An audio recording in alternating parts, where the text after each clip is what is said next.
අයිබෝවන් මම හොරෙක්වත් මිනිමරුවෙක්වත් අපරාධකරුවෙක්වත් නෙමෙයි මම සාමාන්‍ය මිනිස්සෙක්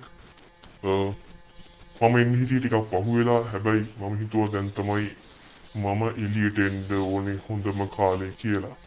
ඉතින් මම two face මම අද මේ රටේ ඇතිලා තියෙන තත්ත්වය සහ දැන් ලෝකේ ඇතිලා තියෙන තත්ත්වය දැකලා මම හිතුණා මම පණිවිඩයක් දෙන්න ඕනේ කියලා. ඉතින් මම බලාපොරොත්තු වෙනවා වැදගත් කරුණු කිහිපයක් ගැන කතා කරන්න. ඉතින් මගේ රට වෙනුවෙන් මගේ මිනිස්සු වෙනුවෙන් මම මේ දේ කරන්නයි මම මේ වීඩියෝ එක කරන්නේ. කොරෝනා ලොකු විනාශයක් කරා. අද මම කතා කරන්න යන්නේ කොරෝනා කියන්නේ මොකක්දවත්, කොරෝනා වලින් වැළකෙන්නේ කොහොමද කියලාවත්, කොරෝනා වෛරසයේ විශාලත්වයවත් ඒ කිසි දෙයක් ගැන නෙමෙයි. එතනින් එහාට දෙයක් ඔබට හිතලා කරන්න ඒ ගැන තමයි මම කතා කරන්න ආවේ. ඉතින් මම අපේ ලංකාවට ගැලපෙන කරුණු ටිකක් ගැන කතා කරන්නම්. ගොඩක් අය හිතනවා මේ කොරෝනා වෛරසය අපේ රටේ ව්‍යාප්ත වෙන්නේ නැහැ මොකද අපේ රට උෂ්ණත්වයෙන් අධික රටක් කියලා.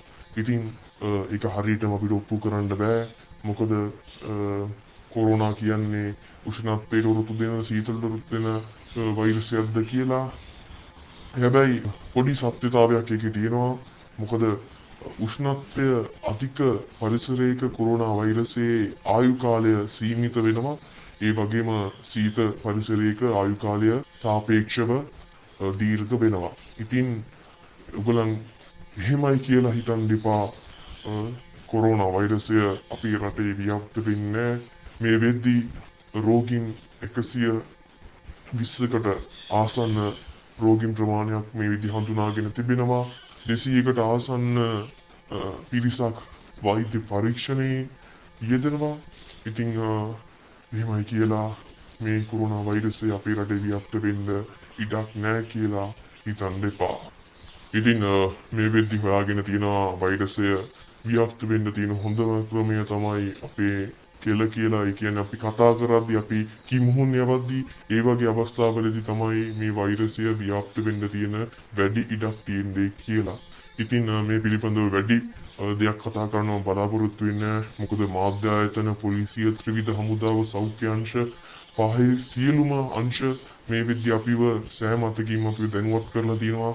අපිට ඉන්න ඕන විදිය කියලා දීලා තියෙනවා. ඉතින් මාත් ඔබට කියන්නේ මම ඔබට කියන්නේ වෛරසයෙන් අපි වැළකෙන ක්‍රමයක් පිළිබඳව නෙමෙයි. ඉතින් එහාට හිතන්න දෙයක් ගැන තමයි මම ඔබත් එක්ක කතා කරන්න බලාපොරොත්තු වෙන්නේ.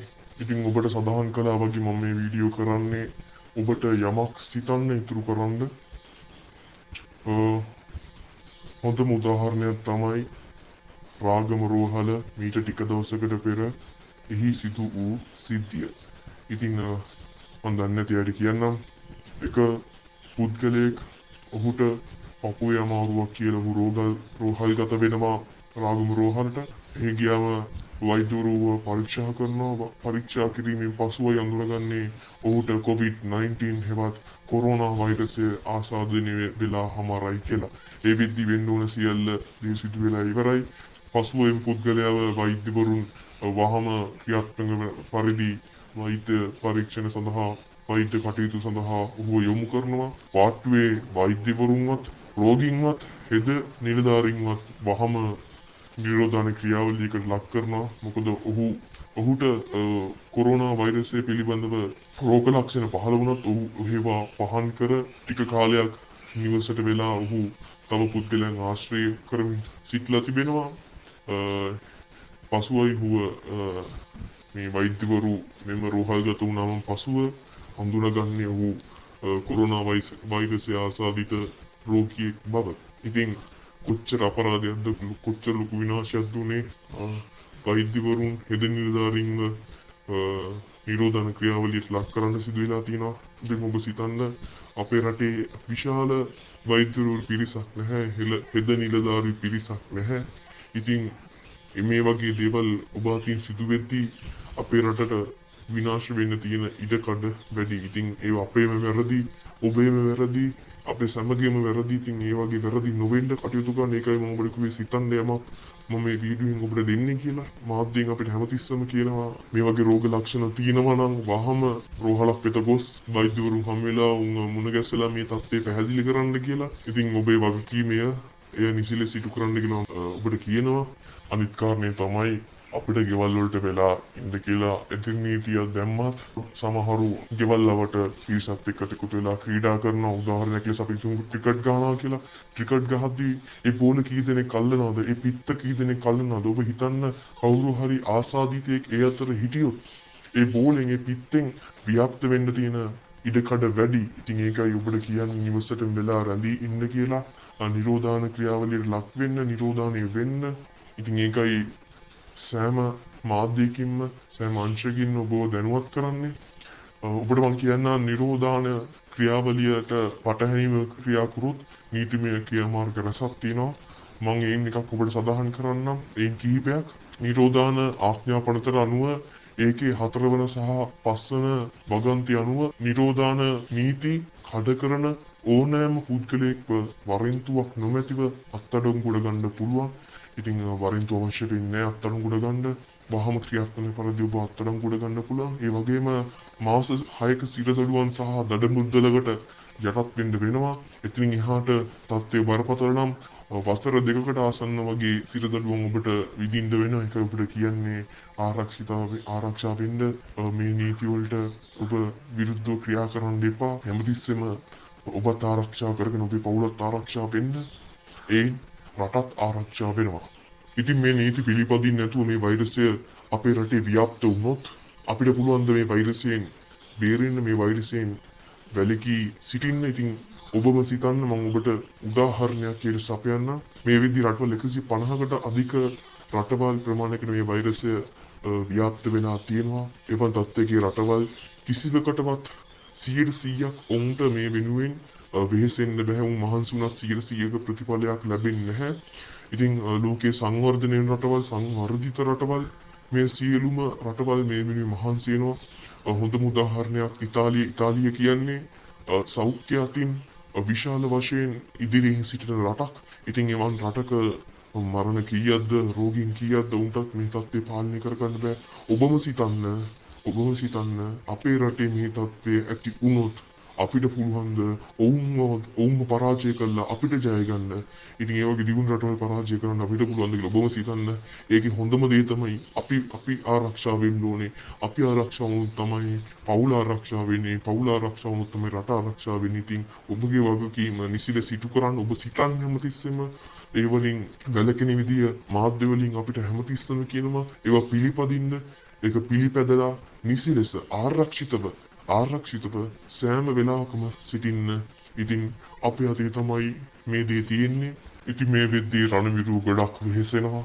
ඔවුන් දවස් 2-3 රෝහල් ඉදි කරනවා.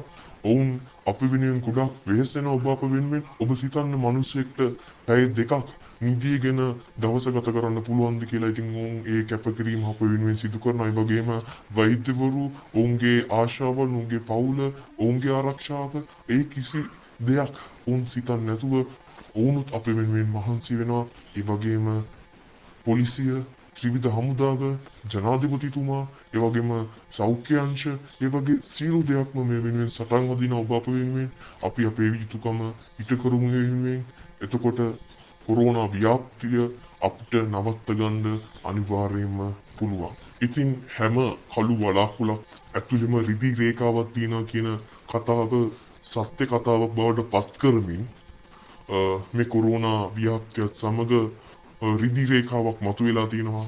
ඒ තමයි මේ පරිසර පද්ධතිය, වායු දූෂණය, පරිසරයේ දූෂණය, ඒ වගේම සත්ව ඝාතන, ඒ වගේ සියලු දෙයක්ම දැන් නැවතිලා තියෙනවා. ඉතින් ඒක මේ පරිසරයට වෙලා තියෙන ලොකු සේවාවක්. ඉතින් අපි මේ තත්ත්වයේ පහව ගොස් පසුවත් අපි මේ පරිසර පද්ධතිය, මේ ක්‍රියාවලිය දිගින් දිගටම අපි ඉදිරියට පවත්වාගෙන යමු. එතකොට මේ පරිසරයේ පැවැත්මක් තව දීර්ඝ වෙනවා. ඉතින් අපි අපේ යුතුකම් ඒ වෙනුවෙන් ඉටු කරමු. ඉතින් පුංචි කම්පා සහගත සිද්ධියකින් මම මේ වීඩියෝ අවසන් කරනවා. ඔබ සිතන්න ආයි මේ වගේ සිද්ධි වෙන්න ඉඩ තියන්න එපා. ඉතින් මේ කොරෝනා රෝගය ආසාදිත රෝගීන් රැක බලා ගන්න හෙදියක් එයාගේ රාජකාරිය අවසන් කරලා ඇය යනවා අවශ්‍ය බඩු බාහිර ආදිය ලබා ගන්න කඩේකට. ඉතින් ඒ කඩෙන් ඇයව ප්‍රතික්ෂේප කරලා ඇය එළියට දාලා කඩේ වහනවා. ඉතින් ඇයි අපි එහෙම කරන්නේ? ඇයි වැඩ කෙරුවේ වෛද්‍යවරු රණවිරු මේ සෑම කෙනෙක්ම වැඩ කරන්නේ අපි වෙනුවෙන්.